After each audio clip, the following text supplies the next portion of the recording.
Buenos días, Chumash para el día miércoles, Parashat Mishpatim. Como hemos visto, esta parashá, esta porción de la Torah tiene muchas leyes, se dedica varios versículos a cada ley, y después uno tiene que profundizar y llegar a un entendimiento realmente de los detalles de estas leyes. Hoy sí, seguimos con este patrón. Y empieza hablando del respeto que tenemos que tener para la autoridad. Dice, Elokim lo tekalel venasi be'amcha lo ta'or. Al juez no maldecirás y al líder de tu pueblo no maldecirás. Explica Rashi, la palabra Elokim, como hemos visto, a veces se refiere a un juez y a veces se refiere a Dios. Pero esto es un caso particular donde esta palabra se refiere a las dos cosas, que no se puede maldecir a Dios y no se puede maldecir al juez o ningún otro líder, como por ejemplo el rey o el líder del Sanhedrin, que fue el tribunal supremo que estaba en Jerusalén. Meleatcha vedimacha lo teacher, bechor banecha titen li.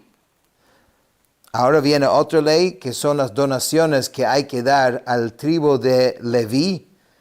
Los levitas, dice, tu ofrenda de plenitud, ni tu ofrenda líquida, no demorarás. El primogénito de tus hijos me entregarás. Esto requiere un poquito de contexto. Sabemos de que las personas tenían la obligación de dar primeramente primicias, las primeras frutas del campo tenían que llevar hasta Jerusalén y ofrecerlos allá. Eso es una ley que vamos a ver más adelante. Después hay otra ley que es la ley de Terumá, que uno tiene que dar a los Kohanim, a los sacerdotes, una porción de su producto. Y después hay otra parte que se llama Maaser, que hay que dar a los Leviim, a los levitas. Ahora hay un orden muy específico cómo hay que dar esto. Primeramente hay que dar las primicias, después hay que dar terumá a los Kohanim, y después es que damos el Maaser. Entonces aquí la Torah está diciendo que no deberías dar estas cosas fuera de orden y decidir que vas a dar, por ejemplo, primeramente a Maaser o primeramente el Terumá. Tiene que ser a juro, Bikurim, primicias, Terumá, la ofrenda a los Kohanim y luego el Maaser. Y también termina el versículo diciendo que tiene que dar el primogénito de tus hijos. Ya esto fue al final del Parashat Bo. Vimos la ley que uno tiene que ofrecer el primogénito. Los primogénitos tienen que ser redimidos con un Kohen, con un sacerdote. Esto es algo que practicamos hasta el día de hoy. Y la historia, digamos, que hay detrás de esto, porque originalmente los Kohanim, los que iban a hacer el servicio en el templo, iban a ser los primogénitos de cada familia. No iba a ser un tribu como lo es ahora, del tribu de Leví, o sea, todos los descendientes de Aarón a Cohen. Esto fue después del becerro de oro, cuando pecamos en el becerro de oro. Es una historia que vamos a leer en 2 semanas. Pues ahí es donde se transfirió el derecho y el honor de los primogénitos a los Kohanim. Entonces ahora los primogénitos como que tienen algo de Kedushá, de santidad, y tienen que ser redimidos, y eso es una ceremonia que se hace con 5 monedas y se redime con una bendición ante un Kohen. Aquí no es el lugar para entrar en el detalle de esto, pero eso se llama Pidyon Haben. Eso ya se mencionó, pero aquí se vuelve a mencionar porque se va a agregar algo, porque Kein ta'aseh leshorecha letzonecha shivat yamim yiyeh imimo, bayom hashmini titnu li. Así harás con tu toro, con tu ovino, durante un periodo de 7 días estará con su madre, y en el 8º día me lo entregarás. ¿Qué quiere decir esto? Que los animales también tienen que ser entregados, digamos, los primeros primogénitos de los animales tienen que estar entregados también a los Kohanim. Dependiendo qué animal es, hay, en el caso de los bueyes primogénitos, entonces cuando cumplen 50 días, pero los ovejas y las cabras primogénitos es cuando cumplen 30 días, igual como el caso del ser humano. Es de los 30 días, el día 31 realmente. Entonces la Torah está diciendo, si uno es Cohen, el sacerdote, y tomas el animal primogénito antes de su tiempo, porque en realidad es la responsabilidad del Israel, o digamos el no Cohen, de guardar el animal durante sus primeros 30 días de su vida y después es que se entrega. Pero digamos que se entregó antes, dice, y el Cohen quería ofrecerlo como corbán, como un sacrificio, dice que no lo puede hacer antes de pasar 7 días por lo menos. El 8º día, si él quiere, puede después ofrecerlo. Anshe kodesh tihiyun li ubasar basadeh treifa lo tochelu la kelev tashlichun oto. Ahora va a hablar de la carne que es prohibida de comer para nosotros. Dice, gente de santidad serán para mí, carne de animal lesionado en el campo no comerán, al perro la echarán. Entonces, hay un concepto de ser kadosh. Kadosh es santo. Nosotros lo que comemos tiene una influencia directamente sobre nosotros. Entonces la Torah prohíbe comer carne de un animal que no fue matado ritualmente según la ley. Eso se llama shechita. Hasta el día de hoy nosotros no comemos ninguna carne que una persona que es entrenada especialmente mata a este animal de una forma muy específica. Tampoco podemos comer un animal si fue herido en el campo, aun si se había hecho o se hace después la shechita, no se puede comer de este animal. Y tampoco podemos comer de una parte de un animal que, por ejemplo, digamos, en el campo otro animal lo atacó y arrancó una parte de ese animal. Tampoco podemos comer esa parte del animal. Entonces, si nosotros cuidamos esto, somos santos. Eso afecta directamente la santidad de la persona. Y si no lo cuidamos, entonces Hashem no nos considera santos. Y aunque podemos tener otros tipos de beneficio, o sea, fuera de comer, si hay algún otro, pues se puede vender o puedes usar la piel o lo que fuese, otros usos que no es comer, pero la Torah dice que es preferible que lo demos al perro. Y esto es muy interesante, que Rashi menciona así, algo interesante, que cuando salimos de Egipto, entonces los perros no ladraron. Y para darle su recompensa, Hashem nos sugiere que con esa carne que nosotros no podemos comer, lo ideal es que nosotros le demos al perro y así se paga, digamos, el siguiente tema es la verdad en la justicia. Dice la Torah, lo tisá shema shav, no aceptarás un reporte falso.